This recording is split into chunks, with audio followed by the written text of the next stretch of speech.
Terima kasih untuk Anda yang masih bergabung bersama kami di Market Review dan kita masih membahas impor garam dan capaian swasembada. Kita mencoba melihat dari sisi pengusaha makanan minuman Indonesia. Dan sebelum kita lanjutkan perbincangan, tim redaksi kami sudah merangkum beberapa informasi grafis dan mungkin saja bisa menjadi salah satu referensi untuk Anda. Langsung saja kita ke grafis yang pertama. Kita akan coba lihat produksi dan kebutuhan garam nasional dalam satuan juta ton dalam beberapa tahun terakhir. Apakah memang ini dari sisi kebutuhan lebih tinggi jika dibandingkan dengan produksi sehingga impor tetap harus dilakukan.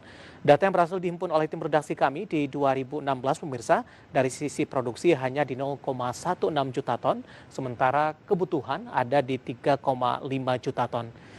Kemudian di 2017 dari sisi produksi mengalami peningkatan, sementara dari sisi kebutuhan juga meningkat pemirsa dari 1,1 juta ton untuk produksi, sementara kebutuhan naik menjadi 3,9 juta ton. Begitu juga di 2018, produksi mengalami penguatan atau kenaikan yang signifikan menjadi 2,7 juta ton, sementara dari sisi kebutuhan juga meningkat menjadi 4 juta ton. Di 2019, dari sisi produksi mengalami penurunan menjadi 2,3 juta ton, sementara dari sisi kebutuhan terus mengalami peningkatan menjadi 4,2 juta ton. Nah, dari grafis dapat kita saksikan pemirsa kesenjangan di antara produksi kemudian juga kebutuhan, sehingga impor tetap dilakukan sebagai salah satu alternatif. Kita beralih ke grafis selanjutnya, kita akan coba lihat juga seberapa besar impor garam Indonesia dalam beberapa tahun terakhir. Apakah memang mengalami peningkatan dari tahun ke tahunnya?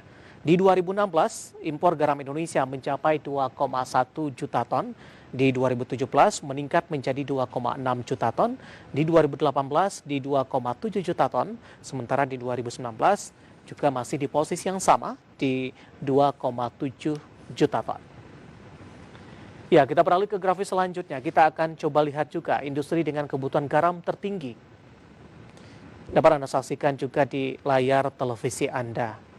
Ada beberapa industri, ada petrokimia pemirsa di 1,8 juta ton, kemudian diikuti oleh pulp dan kertas di 0,70 juta ton, pengasinan ikan di 0,46 juta ton, kemudian juga aneka pangan di 0,53 juta ton. Kemudian juga ada penyamakan kulit, ini kebutuhannya mencapai di 0,06 juta ton.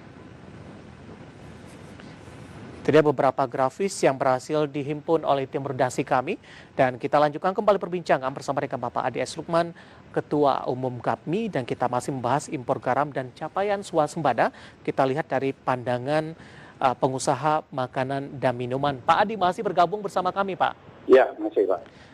Pak Adi, dengan berbagai upaya yang telah dilakukan oleh pemerintah tadi, kemudian tampaknya sudah ada titik terang begitu Pak. Apakah Indonesia masih membutuhkan jalan panjang ke depannya Pak untuk mencapai swasembada garam, terutama juga untuk pemenuhan kebutuhan mandiri untuk industri makanan minuman?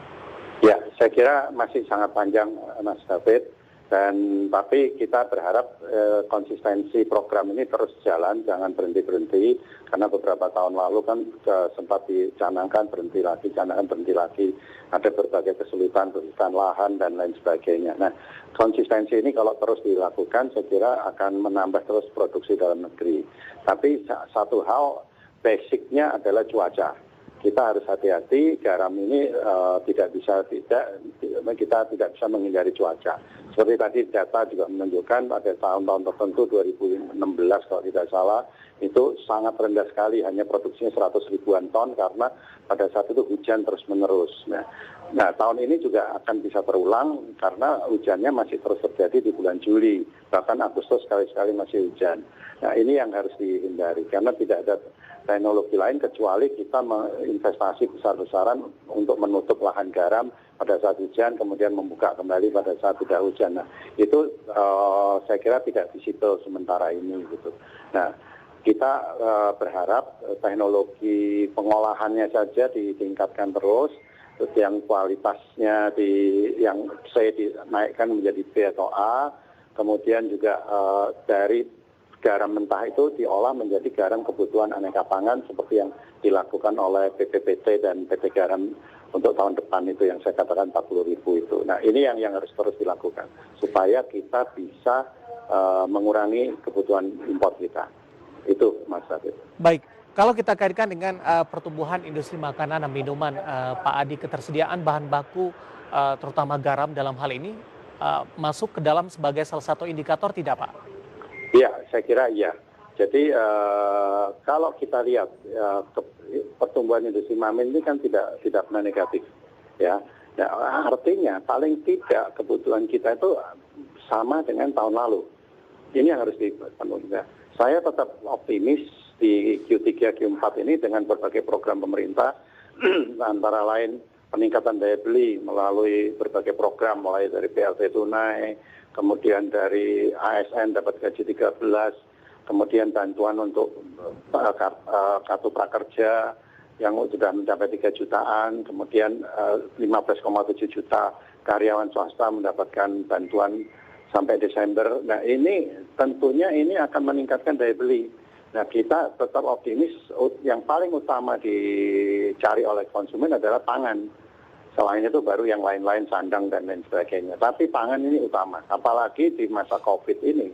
Pangan-pangan tertentu meningkat luar biasa. Saya dengar dari anggota-anggota yang produksi susu, makanan-makanan instan, makanan beku, bumbu-bumbuan, ini sangat meningkat dan bahkan mereka kewalahan. Bahkan produksi santan saja masih kekurangan sekarang karena kekurangan bahan baku malahan. Nah, ini kan jadi, ini semua butuh garam, tidak bisa tidak gitu. Baik untuk campuran ingredientsnya maupun untuk utility-nya, untuk pengolahan air, pengolahan limbah, dan lain sebagainya. Seperti itu. Saya tetap yakin harus dipenuhi kebutuhannya untuk ini. Dan kita jangan lupa kita harus mengantisipasi ke kondisi global, di mana sekarang banyak negara sudah mulai melarang ekspor bahan-bahan tertentu termasuk bahan pangan. Baik. Nah, saya khawatir kalau sampai ini dibatasi ekspornya, kita juga mau ambil dari mana gitu kalau kita tidak siap-siap ada buffer stock. Nah, ini buffer stock sangat penting untuk ketahanan pangan nasional dan juga untuk ketahanan nasional secara umum gitu. Baik, terakhir singkat saja Pak Adi, seberapa optimis GAPMI dari sisi pertumbuhan industri mamin nih Pak, sampai dengan akhir tahun 2020 di tengah pandemi COVID-19? Singkat saja Pak. Oke, kalau saya lihat, saya optimis sekitar 2-4% pertumbuhannya, perkiraan di sana. Apalagi PMI indeks kita sudah mulai mendekati 50 ya, sudah 48 untuk makanan minuman di bulan Juli kemarin. Dari yang terendah kemarin mencapai 28, kita sudah hampir, yang normal di atas 50-60. Saya optimis sekitar 2-4% sampai Desember. Oke, dengan sisa waktu yang ada begitu ya Pak? Ya, ya.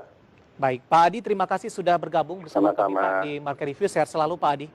Sama-sama, Mas David. Baik, terima kasih. Ada Bapak Adi Sukman, Ketua Umum GAPMI, dan tadi kita membahas impor garam dan capaian swasembada dilihat dari sisi pandang Gabungan Pusat Makanan Minuman di Indonesia. Dan pemirsa, bersama kami Market Review akan segera kembali sesaat lagi.